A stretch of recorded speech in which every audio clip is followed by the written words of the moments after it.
The president of China is telling President Trump he's ready to help end North Korea's nuclear weapons program, what that may mean ahead. And 2 years later, a family whose teenage daughter was killed by Denver police settles with the city. Also, looks like this nice weather is only getting nicer heading into Easter weekend. 9 News at noon is next.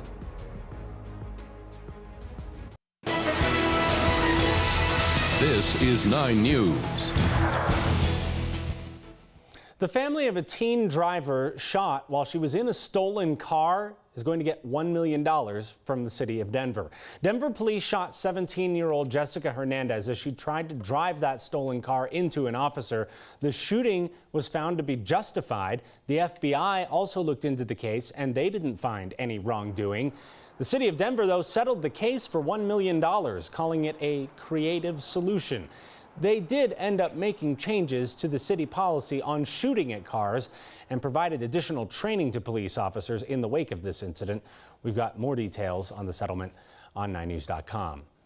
Well, it's a nice day to be outside, and later this week looks to be more of the same. Becky Ditchfield is in studio with me, and Becky, we've got a nice view of the Flatirons right now. Started a little hazy, but things are looking good. Yeah, a lot of that haze starting to mix out, Brandon, as we see those temperatures warm up here across the Front Range. It is going to be a gorgeous day today, and yes, more of the same is in store, maybe with a little more wind later on this week.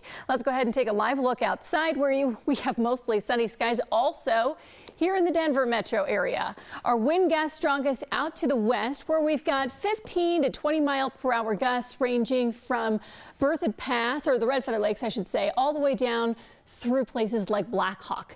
Those wind gusts are going to continue as we head into this afternoon, but it's not expected to be a gusty day here in Denver. Right now, 67 degrees, 66 up at DIA, 70 for Fort Collins, and 74 for Greeley. We've got 50s out through our foothills and not a drop of rain showing up on the radar screen. That's how it stays through the remainder of the afternoon. We'll keep that sunshine around and get up to 73 degrees at 2, 74 by 3 and 4 o'clock.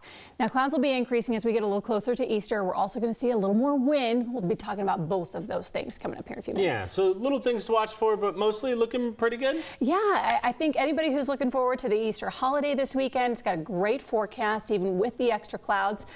Rain chances not really out there for us, and it's going to be really mild. All right, we'll dive into the details again in a little bit. Becky, thanks, appreciate it. You got it.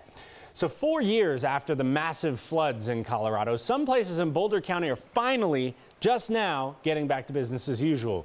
We did report this morning that the Pell Crossing open space would reopen today. Sorry, that's not happening after all. It's been pushed back to April 26th because they need to fix some more trail damage there. China's President Xi Jinping told President Trump that his country would be willing to help the U.S. with ending North Korea's nuclear weapons program. NBC's Janice Mackey-Freyer has more details.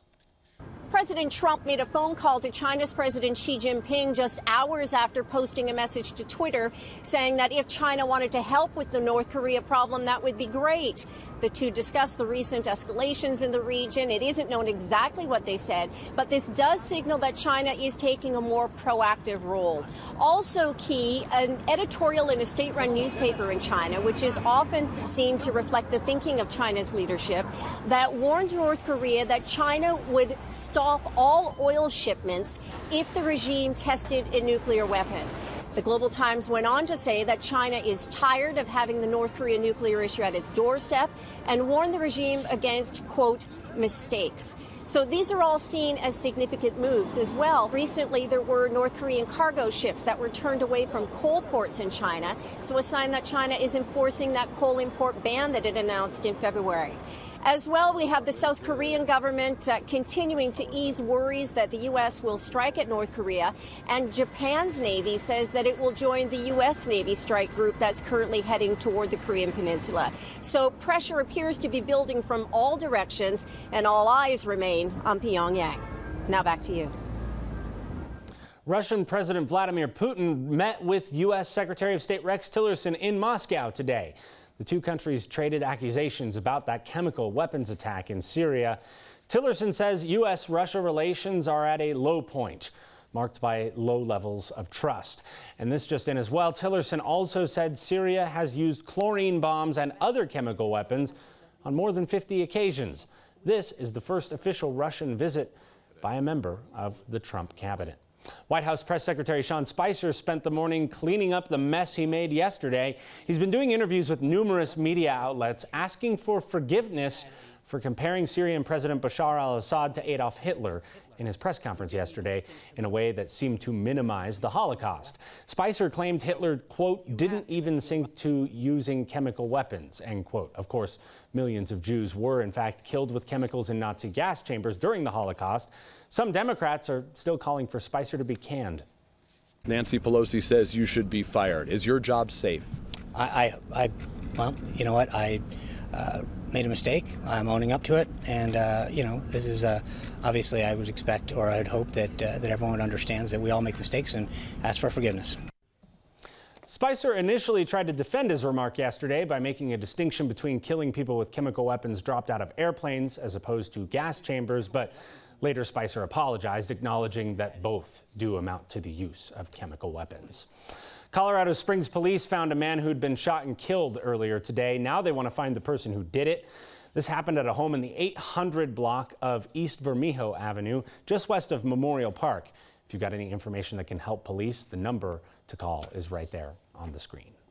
Republican Congressman Mike Coffman is preparing for his first town hall since President Trump took office. Many are wondering, is it going to be as eventful as his last public appearance? Three months ago, his meeting with constituents ended with Coffman walking out and leaving a frustrated crowd behind. Tonight's town hall is going to run for 1 hour from 6 to 7 p.m. at CU Anschutz. Some sad news to pass along about a funny guy. Comedian Charlie Murphy, older brother of Eddie Murphy, died today from complications of leukemia in New York. Murphy is best known for his writing and acting on Chappelle's Show. He was 57. So hey guys, got any gray going on yet? How gray you are could relate to how high your risk is for cardiovascular disease, at least according to a new study out of Cairo University in Egypt. 9 News and NBC medical correspondent Dr. John Torres is joining us from New York. Hey, Dr. John. Hey, and Brandon, I have no idea why people keep asking me particularly this question about gray hair, because as you can see, mine's mostly black at this stage. I was going to give you the free shot at the self-deprecating joke, so there you go. All right. In all seriousness, it was a pretty big study, but it doesn't necessarily mean that one thing begets the other. And that's the bottom line. Just because you have gray hair doesn't mean you're going to have a heart attack or that you have coronary artery disease, but it just kind of points you in a direction of saying, is this something I need to deal with? So what they did is they took the study, it was actually in Egypt, they looked at over 500 men, average age 53, and these men already had suspicion for having what we call coronary artery disease. They thought they had buildups inside the arteries around their hearts, so they took special CAT scans to find out how much buildup they might have had. Well, they also said, well, let's correlate that with the amount of gray hair. And they did a scale. 1, completely black hair, to all the way up to 5, which is completely gray hair.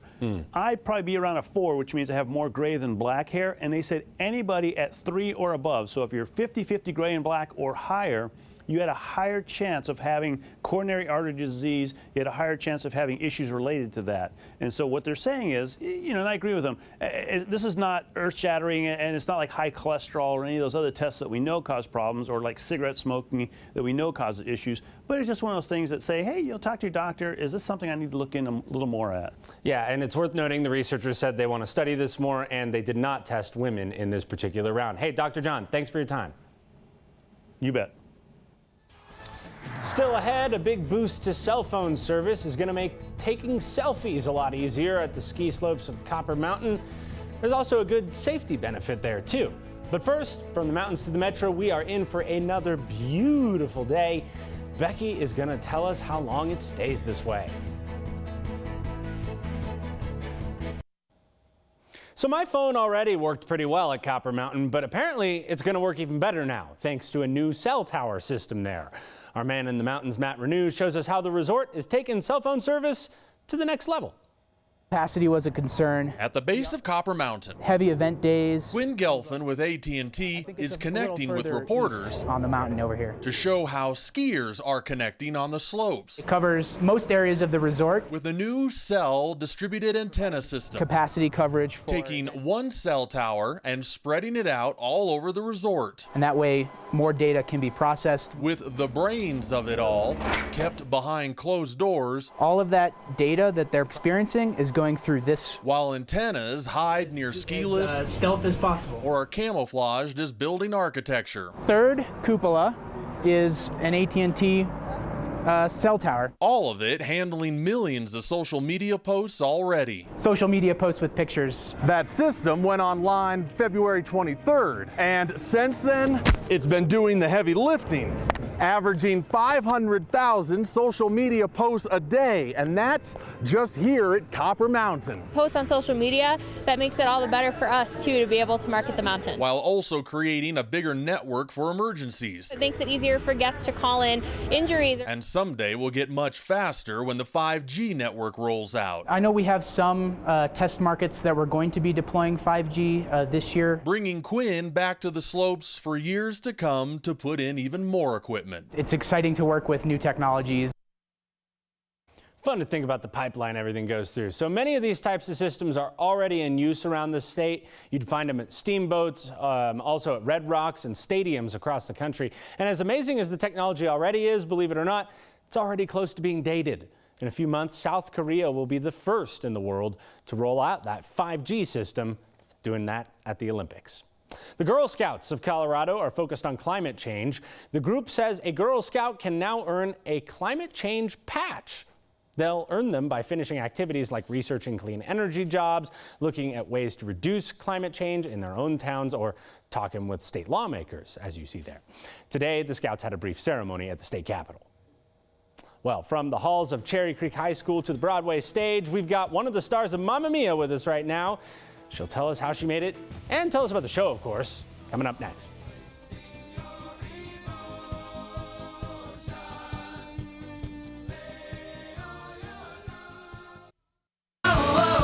Mamma Mia, now I really know. I should not have let you go. All right, the hit musical about a young girl dreaming of the perfect wedding in a beautiful small town in Greece. Yeah, well, this is finally here in Denver. We're talking, of course, about Mamma Mia. Wow, we got one of the stars of the show with us today. Cashel Butler is joining us. She plays Tanya in the show, and this is a homecoming for you. It is, absolutely. Yeah, so talk to me about your Colorado roots. Okay, well, I was born and raised here, grew up just south of Denver, and was a member of lots of local theater and music things, Colorado Children's Chorale. I studied at the Denver Center of Performing Arts Education Center, then went to Cherry Creek High School as well as Cherokee Trail High School before doing musical theater at University of Northern Colorado. Fantastic. So if somebody out there has an aspiring actor or actress in their family, how do you make that jump? You know, you just keep working hard, keep being nice, and keep believing. Some days I still feel like I somehow snuck in here and nobody noticed, but it's pretty crazy that to be here in this capacity. So keep on working hard, yeah, you know. That being nice thing can get overlooked in a lot of industries, by the way. So the show's about the dream wedding. A young girl wants her father to give her away, and there's a bit of conflict in there, too. Absolutely, yes. She invites all three of her potential dads to the wedding unknowingly. You know, her mom runs into all these exes. So it can be a little chaotic, but it's great. It's all the music that everyone knows and loves, and a great story, too. No, that's what I was going to say. Some people, you know, might bristle a little bit at musicals. There's going to be some hits everyone knows here. Oh, definitely, yeah. And a lot of dancing, a lot of singing along. So it's a great family, you know, time. Yeah. I mean, you can tell just by looking at the footage, this is a super high energy show. How do you keep that going when you're on the road for, you know, city after city after city? You said you're heading to Florida after you're done in Denver. Yeah, a lot of coffee. So much caffeine, and also just it's so fun, and we really feed off the audiences because it's an electric show, but it's just as amazing to look out and see everyone, you know, they know what this music means to them, and so it's hard not to have a great night at work. Yeah.